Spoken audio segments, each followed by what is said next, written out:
ছেলের টাই বাঁধতে গিয়ে শুনলাম অবাক করা প্রেমের কথা। আমি শিহরিত হয়ে উঠলাম যখন সে বলল, মা, আমার হৃদয় তোমার হাতে বাঁধা। আমি তোমাকে ভালোবাসি, ছেলে হিসেবে নয়, একজন পুরুষ হিসেবে। আমার জীবনসঙ্গিনী হও, আমাকে বিয়ে করো। ছেলের চাকরির ইন্টারভিউ ছিল। সে নতুন স্যুট পরে প্রস্তুত হচ্ছিল। টাই বাঁধতে জানে না। আমাকে ডাকল, মা, একটু টাই বেঁধে দাও। আমি ওর ঘরে গেলাম। সামনে দাঁড়িয়ে টাই বেঁধে দিচ্ছিলাম। ছেলে আয়নায় নিজেকে দেখছিল। আমি বললাম, কি সুন্দর লাগছে তোকে আজ। ও সে হাসল। বলল, তোমার ছেলেকে ভালোই মানাচ্ছে না? টাই বাঁধা শেষ হতেই সে আমার হাত ধরে নিজের বুকে রাখল। আমি অবাক হয়ে তাকালাম ওর দিকে। অফিসের ইন্টারভিউর জন্য সে খুব নার্ভাস, ভাবলাম আমি। কিন্তু পরমুহূর্তে সে যা বলল তা শুনে আমি স্থাণুর মতো দাঁড়িয়ে রইলাম। উষ্ণ বুকের স্পন্দন অনুভব করে আমি পিছিয়ে আসতে চেষ্টা করলাম। কি অদ্ভুত কথা! কে কিভাবে নিজের মাকে এভাবে দেখতে পারে? নিজের সন্তান কিভাবে মাকে বিয়ের প্রস্তাব দেয়? ছাড়ো আমাকে, আমি হাত ছাড়াতে চেষ্টা করলাম। এই গল্পটি সম্পূর্ণ শুনলে আপনাদের পানি অটোমেটিক বের হয়ে যাবে, সো যত দ্রুত সম্ভব হাতের কাছে টিস্যু নিয়ে বসে পড়ো। বিছানার চাদর যেন নষ্ট না হয় সেটা সম্পূর্ণ খেয়াল রাখার অনুরোধ জানিয়ে গল্পটি এখন শুরু করব। তার আগে সর্বশেষ অনুরোধ, দয়া করে এমন পানি বের করার গল্প নিয়মিত শুনতে আমাদের চ্যানেলটি সকলেই সাবস্ক্রাইব করুন। ধন্যবাদ। হ্যালো বন্ধুরা, আমার নাম অনিন্দিতা দত্ত। আমার বয়স ৪২ বছর। আমার স্বামীর নাম বিকাশ দত্ত, বয়স ৪৫ বছর। আমাদের ২ সন্তান, অভিষেক আর মালিনী। অভিষেক ১৯ বছর বয়সী, কলেজে পড়ে। মালিনী ১২ বছর বয়সী, স্কুলে যায়। আমি তো স্বপ্নেও ভাবতে পারিনি যে আমার জীবনে এমন একদিন আসবে যখন আমার ছেলে আমাকে এভাবে দেখবে। আমি হতবাক হয়ে গেলাম। আমার হৃদয় ধক ধক করে উঠল। আমি অভিষেকের বুকে আটকে থাকা আমার হাত ছাড়িয়ে নিলাম। অভিষেক, তুমি কি বলছ? তুমি কি পাগল হয়ে গেছ? আমি কাঁপা গলায় বললাম। অভিষেক হাসল। সে হাসল। কেন হাসছে সে? এমন মুহূর্তে হাসি? আমি জানি না কি করব। পালাবো? চিৎকার করব? ঘুষি মারব তার মুখে? মা, তুমি কিছু বুঝতে পারছ না, সে বলল, তার চোখের দৃষ্টি এখন অদ্ভুত ঝলসে উঠল। আমি অভিষেক নই গি। আমি পিছিয়ে গেলাম। কি? তুমি কি বলছ? আমি অভিষেক নই, সে আবার বলল। আমি তোমার ছেলে নই গি। আমি মাথা নাড়লাম। এ কি বলছে সে? আমি তো নিজের সন্তানকে চিনি না। ১০ ঘণ্টা প্রসব বেদনা সহ্য করে যাকে জন্ম দিয়েছি সে আমার ছেলে নয়? আমি কি স্বপ্ন দেখছি? তুমি বিশ্বাসটা এখনো বুঝতে পারছ না, সে আবার বলল। আমি অভিষেক নই। আমি অভিষেকের মধ্যে আছি। তার দেহে আছি। কিন্তু আমি অভিষেক নই। তোমার ছেলে অভিষেক আমার কাছে বন্দী। আর তুমি এখন আমার সামনে আছো, অনিন্দিতা গু। এরপর সে আমার দিকে আলতো করে হাত বাড়াল। আমি পিছিয়ে গেলাম। নিজের ঘরের বিছানায় বসে পড়লাম। সবকিছু ঘুরপাক খাচ্ছিল। অভিষেক আমার সামনে দাঁড়িয়ে আছে, কিন্তু অভিষেক নয়। এ কি হচ্ছে? তুমি কে? আমার গলা থেকে কথা বের হলো না বললেই চলে। শুধু ঠোঁট নড়ে গেল। আমি রঞ্জন, সে বলল। আমি রঞ্জন মিত্র। আমি তোর ছেলে নই। আমি হচ্ছি। সে একটু থামল। আমি হচ্ছি তোর স্বামী বিকাশের দেবর। আমি স্তব্ধ হয়ে গেলাম। আমার স্বামীর তো কোনো ভাই নেই। বিকাশ একমাত্র সন্তান। তার বাবা মা বেঁচে নেই। এ কি বলছে? বিকাশের কোনো ভাই নেই, আমি বললাম। তুমি মিথ্যা বলছ। এ কি ধরনের খেলা খেলছ তুমি, অভিষেক? আমি অভিষেক নই, সে আবার বলল। তার কণ্ঠ এখন কেমন যেন ভারী শোনাল। আমি রঞ্জন। বিকাশ তোমাকে সব সময় মিথ্যা বলেছে গি। আমি পুলিশকে ডাকব, আমি বললাম। আমার ফোনের দিকে হাত বাড়ালাম। পুলিশকে ডাকলে তোমার ছেলে মারা যাবে, সে আমার দিকে তাকিয়ে বলল। অভিষেক এখন আমার নিয়ন্ত্রণে। কিন্তু সে এখনও বেঁচে আছে। যদি পুলিশকে ডাকো, আমি তার শরীর থেকে বেরিয়ে যাব এবং সে মারা যাবে গু। আমি ফোন নামিয়ে রাখলাম। এ কি বলছে? দেহে প্রবেশ? আত্মা? এসব কি সত্যি? নাকি আমার ছেলে মানসিক ভারসাম্য হারিয়েছে? তুমি কি চাও? আমি জিজ্ঞেস করলাম। কেন তুমি এসেছ? তোমার সাহায্য প্রয়োজন, সে বলল। আমাকে শোনো। তুমি কি জানো তোমার স্বামী এখন কোথায়? সকালে বলেছিল সে অফিসে যাচ্ছে। সে অফিসে যায়নি। সে কোথায় গেছে জানো? আমি মাথা নাড়লাম। জানি না। সকাল ৮টায় সে বেরিয়ে গেছে। এখন তো ১২টা বাজে। এতক্ষণ অফিসেই আছে গিয়ে। আমি জানি সে কোথায়, সে বা রঞ্জনহু বলল। সে তোমার জন্য একটি উপহার কিনতে গেছে। একটি বিশেষ উপহার। এটি তোমার জন্মদিনের উপহার। তোমার জন্মদিন পরশু, তাই না? বিকাশ তোমাকে একটি সোনার হার উপহার দিতে চায়। তোমাকে চমকে দিতে চায়। কিন্তু সে জানে না এই হার তোমার জন্য নয় গিয়ে। আমি একটু শক্ত হয়ে গেলাম। সত্যিই পরশু আমার জন্মদিন। সত্যিই আমি শুনেছিলাম বিকাশ বলছিল তার সহকর্মীকে সে আমাকে একটি সোনার হার উপহার দিতে চায়। তুমি কিভাবে এসব জানো? আমি অনেক কিছুই জানি, রঞ্জন বলল। এবং আমি জানি এই হার তোমার জন্য নয়। এই হার অপর্ণা নামে এক মেয়ের জন্য। বিকাশ ১ বছর ধরে তার সাথে সম্পর্কে আছে গি। আমি নড়ে উঠলাম। এটা মিথ্যা। এই সব মিথ্যা কথা তুমি বলছো কেন? তুমি নিশ্চয়ই লক্ষ্য করেছ, সে বলল। বিকাশ বেশ কয়েক মাস ধরে কেমন যেন বদলে গেছে। সে দেরি করে বাড়ি ফেরে। অফিসের পরে বন্ধুদের সাথে দেখা করতে যায় বলে। ও কি বন্ধুদের সাথে দেখা করে? নাকি অপর্ণার সাথে? আমার হৃদয় থমকে গেল। বিকাশ কি সত্যিই আমার সাথে বিশ্বাসঘাতকতা করছে? সত্যিই সে বদলে গেছে গত কয়েক মাসে। কিন্তু আমি কি আমার নিজের ছেলের কথা বিশ্বাস করব, যে বলছে সে আমার ছেলে নয়, বরং তার শরীরে থাকা কোনো আত্মা? আমি তোমাকে বিশ্বাস করি না, আমি বললাম। তুমি অভিষেক। তুমি আমার ছেলে। তোমার মাথায় কিছু একটা হয়েছে। চলো চলো মা, আমরা ডাক্তারের কাছে যাই। রঞ্জন ঘর থেকে বেরিয়ে গেল। আমি তাকে অনুসরণ করলাম। সে বাড়ির দরজার দিকে গেল। কোথায় যাচ্ছ অভিষেক? আমি জিজ্ঞেস করলাম। আমি তোমাকে প্রমাণ দিতে চাই, সে বলল। আমার সাথে আসো। আমি তোমাকে দেখাবো বিকাশ কোথায় আছে। আমি তোমাকে দেখাবো সে কিভাবে তোমার সাথে বিশ্বাসঘাতকতা করছে গি। আমি কি করব? আমার ছেলে কি পাগল হয়ে গেছে? আমার শরীর বিষণ্ণ, কিন্তু আমার মন কৌতূহলী। যদি বিকাশ সত্যি। ঠিক আছে, আমি বললাম। আমি তোমার সাথে আসছি। কিন্তু এর পরে তুমি আমার সাথে ডাক্তারের কাছে যাবে। ঠিক আছে? ঠিক আছে, রঞ্জন বলল। আমাদের তাড়াতাড়ি যেতে হবে। বিকাশ আর অপর্ণা মানিকগঞ্জ জুয়েলার্সে আছে। আমরা এখন গেলে তাদের ধরতে পারব। আমরা বাড়ি থেকে বেরিয়ে গেলাম। রঞ্জন একটি ট্যাক্সি ডাকল। আমরা উঠে পড়লাম। রঞ্জন ড্রাইভারকে গন্তব্য বলল। আমি সব দেখছিলাম, সব শুনছিলাম, কিন্তু এখনও বিশ্বাস করছি না। আমার ছেলে অভিষেক এখন বলছে সে আমার ছেলে নয়, সে আমার স্বামীর ভাই, যিনি আমার স্বামীর বন্ধুর ভাই, রঞ্জন। এবং সে বলছে আমার স্বামী আমার সাথে বিশ্বাসঘাতকতা করছে। সবগুলো কথা কি সত্য? নাকি বিকাশ ঠিকই বলেছে, আমাদের ছেলে অভিষেক মানসিক রোগে ভুগছে? ট্যাক্সি এখন শহরের বাণিজ্যিক এলাকায় প্রবেশ করেছে। এখানে অনেক দোকান আছে।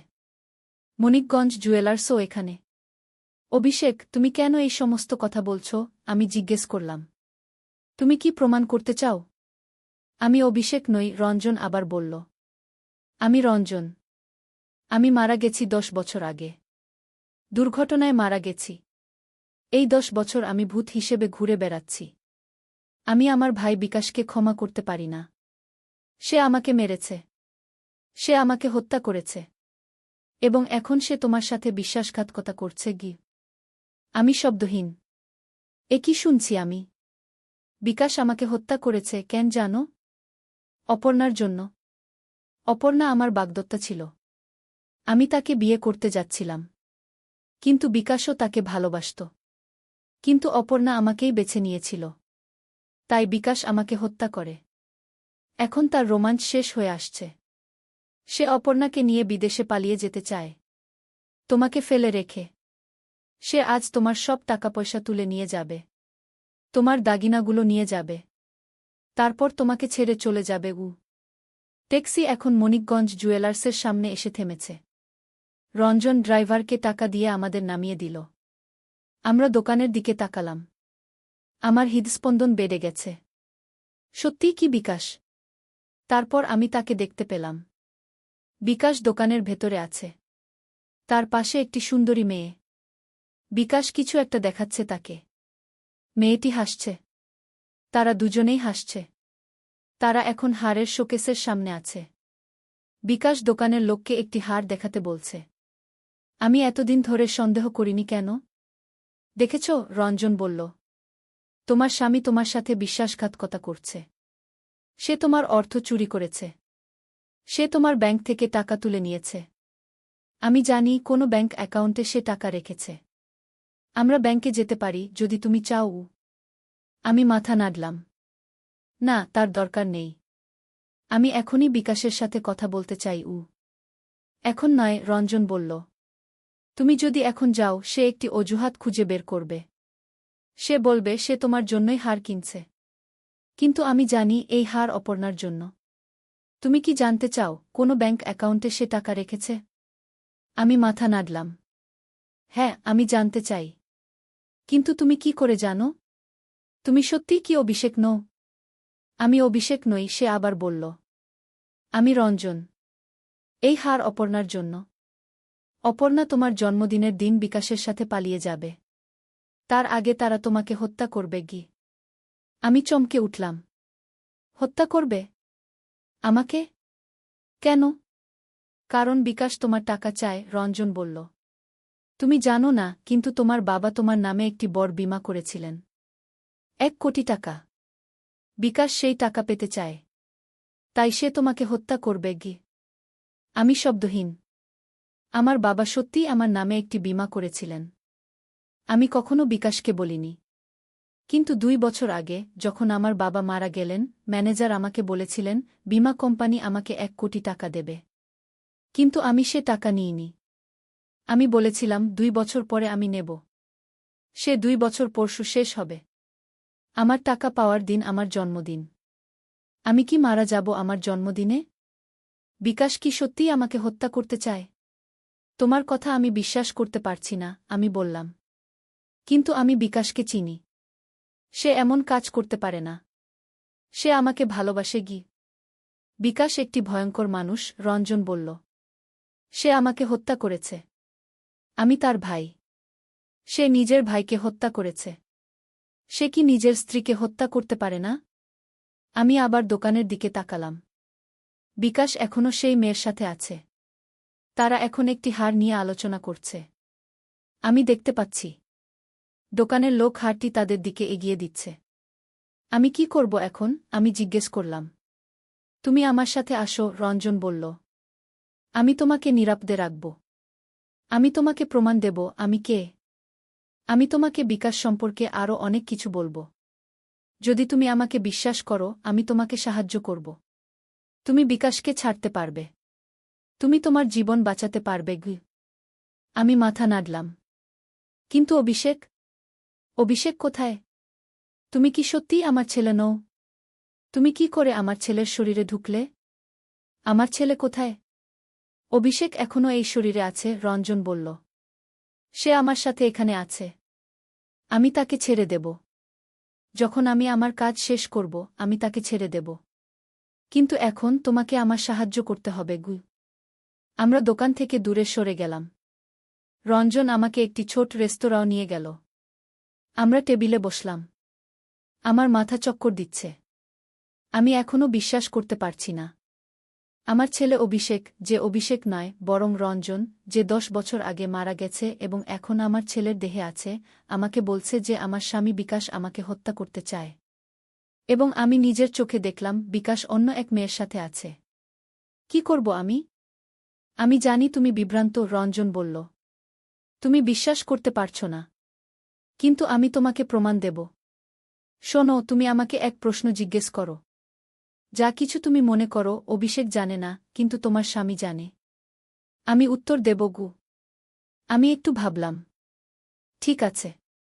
আমার প্রথম সন্তানের নাম কি ছিল? রঞ্জন হাসল। অনিমা। তোমার প্রথম সন্তানের নাম ছিল অনিমা। সে জন্মের 3 দিন পর মারা যায়। এই দুঃখ তুমি কাউকে বলনি, শুধু বিকাশকে বলেছিলে। এমনকি তোমার বাবা মাও জানে না। তুমি এবং বিকাশ শুধুই জানো। আর এখন আমি জানি। কারণ বিকাশের সব কথা আমি জানি। আমি বিস্ময়ে হতবাক হয়ে গেলাম। এটা সত্যি। আমার প্রথম সন্তান অনিমা মারা গিয়েছিল জন্মের 3 দিন পর। আমি কাউকে বলিনি। একমাত্র বিকাশ জানে। অভিষেক জানার কথা নয়। এমনকি আমার বাবা মাও জানে না। অভিষেক কি করে জানবে? বিশ্বাস করলে, রঞ্জন জিজ্ঞেস করল। আমি অভিষেক নই। আমি রঞ্জন। আমি মাথা নাড়লাম। আমি আমি জানি না। তোমার কথা আমি বিশ্বাস করি, কিন্তু আমি কি বলবো? আমি কি সত্যিই এসব কথা বিশ্বাস করছি? তাহলে আমার সাথে আসো, রঞ্জন বলল। আমি তোমাকে আরও প্রমাণ দেব। আমি তোমাকে বিকাশের ব্যাংক অ্যাকাউন্টের বিবরণ দেব। তুমি যাচাই করে দেখতে পারো। তারপর তুমি বিশ্বাস করতে পারবে। আমার সাথে আসো। আমরা এখন যাব। আমরা রেস্তোরাঁ থেকে বেরিয়ে আরেকটি ট্যাক্সি ধরলাম। এবার আমরা শহরের আরেক প্রান্তে গেলাম। একটি পুরানো বাড়ির সামনে ট্যাক্সি থামল। এটি কি বিকাশের কোনো বাড়ি? রঞ্জন এক বৃদ্ধ গেটম্যানকে কিছু টাকা দিল এবং আমরা ভেতরে ঢুকলাম। বাড়িটি ছোট কিন্তু সুন্দর। ভেতরে ঢুকে আমি দেখলাম বাড়িটি সুন্দর করে সাজানো। এটি কি বিকাশের বাড়ি? সে কি এখানে এসে থাকে? এই বাড়িটি আমার ছিল, রঞ্জন বলল। এখানে আমি থাকতাম। বিকাশ আমাকে মেরে ফেলার পর এটি দখল করে নেয়। সে এটি অপর্ণাকে দিয়েছে। অপর্ণা এখানে থাকে। দেখো, আমি তোমাকে আরও প্রমাণ দেব। রঞ্জন একটি ড্রয়ার খুলল। সেখান থেকে কিছু কাগজপত্র বের করল। এই দেখো, এই বাড়ির দলিল। এটি এখনও আমার নামে। এবং এই দেখো, এই ব্যাংক স্টেটমেন্ট। বিকাশ তোমার টাকা এই অ্যাকাউন্টে রাখে। এটি একটি গোপন অ্যাকাউন্ট। তুমি এর সম্পর্কে জানো না। আমি কাগজপত্রগুলো দেখলাম। সত্যি এটি একটি ব্যাংক স্টেটমেন্ট। এবং তাতে বড় অঙ্কের টাকা জমা আছে। কিন্তু এটি কি সত্যিই বিকাশের অ্যাকাউন্ট? আমি কিভাবে জানব? আমি তোমাকে আরও প্রমাণ দেব, রঞ্জন বলল। এই দেখো, এটি বিকাশের ডায়েরি। সে এটি এখানে রাখে। পরে দেখো, এতে সে কি লিখেছে। আমি ডায়েরি খুললাম। এটি সত্যিই বিকাশের লেখা। আমি তার হাতের লেখা চিনি। আমি পড়তে লাগলাম। আমি আর অপেক্ষা করতে পারছি না। অনিন্দিতাকে শেষ করতে হবে। তারপর 1 কোটি টাকা নিয়ে অপর্ণার সাথে পালিয়ে যাব। অনিন্দিতার জন্মদিনে আমি তাকে একটি বিশেষ উপহার দেব, শেষ উপহার। আমি কেঁপে উঠলাম। এ কি লিখেছে বিকাশ? সে কি সত্যিই আমাকে হত্যা করতে চায়? তার এত সাহস! এখন বিশ্বাস করলে, রঞ্জন আবার জিজ্ঞেস করল। এবার আমি মাথা নাড়লাম। হ্যাঁ, এবার আমি বিশ্বাস করছি। কিন্তু আমি কি করব এখন? আমি কি পুলিশকে ডাকব? না, এখনো না, রঞ্জন বলল। আমাদের আরও প্রমাণ সংগ্রহ করতে হবে। আমরা বিকাশকে ফাঁদে ফেলব। আমরা তাকে প্রমাণসহ ধরব, যাতে সে আর পালাতে না পারে। শোনো, আমার একটি পরিকল্পনা আছে। তোমার জন্মদিনে বিকাশ তোমাকে হত্যা করার পরিকল্পনা করছে। আমরা তাকে ফাঁদে ফেলব। আমরা সবাইকে দেখাব বিকাশ কেমন একটি ভয়ঙ্কর মানুষ। আমার হৃদয় কেঁপে উঠল। এ কি ঘটছে আমার জীবনে? আমি জানতাম না এত বড় বিপদ আমার জন্য অপেক্ষা করছে। আমি জানতাম না আমার স্বামী আমাকে হত্যা করতে চায়। ছেলের দেহে থাকা এক মৃত মানুষের আত্মা না থাকলে আমি হয়তো মারাই যেতাম। কিন্তু এখন আমি চাই রঞ্জন আমাকে সাহায্য করুক। আমি বেঁচে থাকতে চাই। ঠিক আছে, আমি বললাম। আমি তোমার সাথে আছি। এখন আমরা কি করব? কোথায় যাব? আমরা আমার বাড়িতে যাব, রঞ্জন বলল। আমার একটি অন্য বাড়ি আছে। সেখানে আমরা নিরাপদে থাকব। বিকাশ আমাদের খুঁজে পাবে না। আমরা পরিকল্পনা করব। আমরা তাকে ফাঁদে ফেলব। আমাদের হাতে মাত্র 2 দিন সময় আছে। আমরা আবার যাত্রা শুরু করলাম। আমার মনে নানা চিন্তা আসছে। আমি কি বিকাশের কাছে ফিরে যাব? না, সেটা ঠিক হবে না। সে আমাকে হত্যা করতে চায়। আমি কি পুলিশের কাছে যাব? কিন্তু আমি তাদের কি বলবো? যে আমার ছেলের দেহে একটি ভূত ঢুকেছে, যে আমাকে বলেছে আমার স্বামী আমাকে হত্যা করতে চায়। পুলিশ আমাকে পাগল ভাববে। না, আমাকে রঞ্জনের সাথে যেতে হবে। আমাকে তার সাহায্য নিতে হবে। আমাকে বিশ্বাস করতে হবে আমার ছেলের দেহে রঞ্জন আছে, যে 10 বছর আগে মারা গেছে এবং বিকাশ তাকে হত্যা করেছে। আমাকে বিশ্বাস করতে হবে বিকাশ আমাকে হত্যা করতে চায়। আমাকে বিশ্বাস করতে হবে রঞ্জন আমাকে বাঁচাতে চায়। আমি বিশ্বাস করি। আমি বিশ্বাস করি। বিকাশের সাথে আজ সকালেই আমি কথা বলেছিলাম। সে আমাকে বলেছিল সে আমাকে ভালোবাসে। সে আমাকে বলেছিল সে আমার জন্য একটি সারপ্রাইজ আছে আমার জন্মদিনে। সে আমাকে বলেছিল সে আমাকে সুখী করতে চায়। কি মিথ্যাবাদী সে! কি ভয়ঙ্কর মিথ্যাবাদী! আমরা এখন একটি নির্জন এলাকায় এসেছি। এখানে বেশি বাড়ি নেই। আমরা একটি বাড়ির সামনে গেলাম। বাড়িটি ছোট কিন্তু পরিষ্কার। এটি কি রঞ্জনের বাড়ি? এই বাড়িটি আমার ছিল, রঞ্জন বলল। বিকাশ জানে না এই বাড়ির কথা। আমি এটি একটি ছদ্মনামে কিনেছিলাম। এটি আমার গোপন ঠিকানা ছিল। এখানে আমরা নিরাপদে থাকব। আমরা বাড়িতে ঢুকলাম। বাড়িটি সহজ কিন্তু আরামদায়ক। আমি বিছানায় বসে পড়লাম।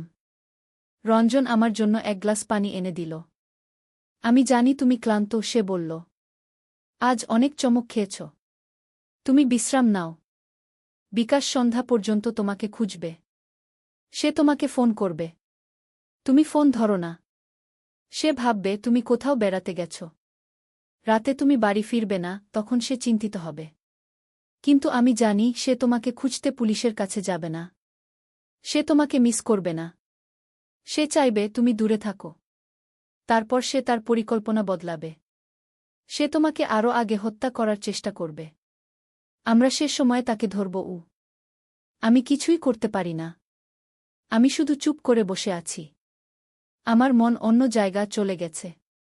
আমি ভাবছি কিভাবে আমার জীবন এত দ্রুত বদলে গেল। সকালে আমি ভাবছিলাম আমার ছেলের চাকরির সম্ভাবনা নিয়ে।